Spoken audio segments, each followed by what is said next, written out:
Turn up to this one, Worcester Bosch 30SI, water pouring from the left hand side.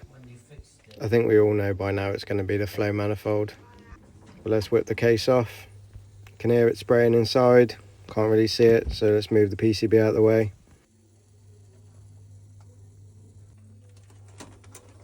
Yeah, it's wetter than a penguin slipper in here. The flow manifold's got a hairline crack in it, and it's literally just spraying all over the boiler. So I'm going to get the cold main isolated underneath. As you can see, it will stop the leak straight away.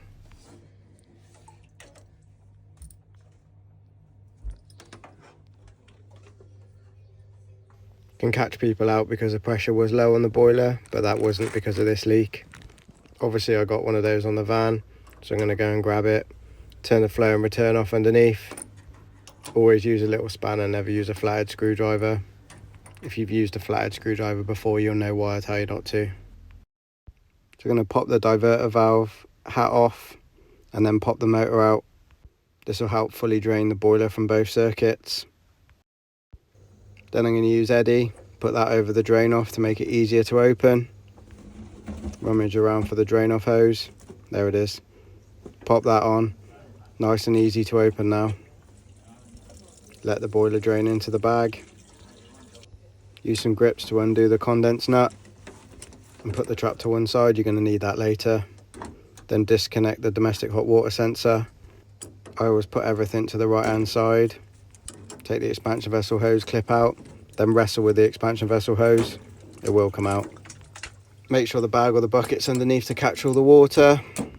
Then I'm going to disconnect the domestic hot water sensor, pull the pin out, then use some grips to gently pull the sensor out. Then pull the clip out the hot water pipe. Then I'm going to pull the pin out the bypass. Then I'm going to spray some lube inside because nothing holds stronger than a Worcester Bosch O-ring. Going to get the bayonet clip undone at the top. Use some grips to pinch it together and then it will turn.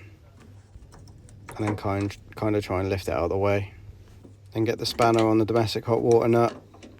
Try not to put all your force into it, and then when it finally goes you end up punching the boiler and cut your knuckle. These can be really stiff to get off, so get a strong flathead screwdriver and just literally pop it off. And then wiggle with it till it comes out. And then repeat the process for the flow.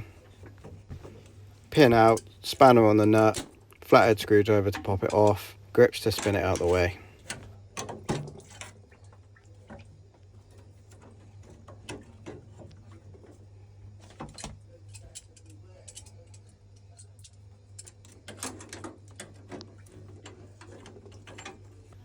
Long handled PZ2 screwdriver to undo the plate.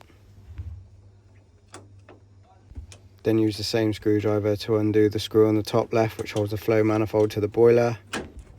This bypass can be a nightmare, so I literally use a spanner to pop it off. And I did this one-handed while I was filming, so it was tricky, but I got there in the end.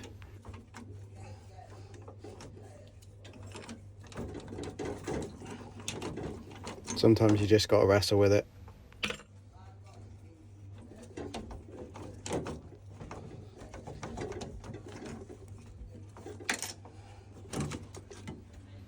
There you go, he comes out in the end. I can't stress it enough, it's important to make sure all of that fibre washer is off. And while doing so, the boiler decided to bite me. Not happy. Get the new one all prepped up, plenty of lube, pop all the washers in, and then get it stuck in. And then literally put it back in reverse order.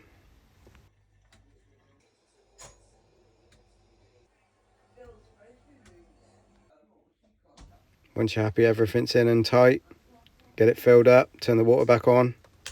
Obviously not in that order.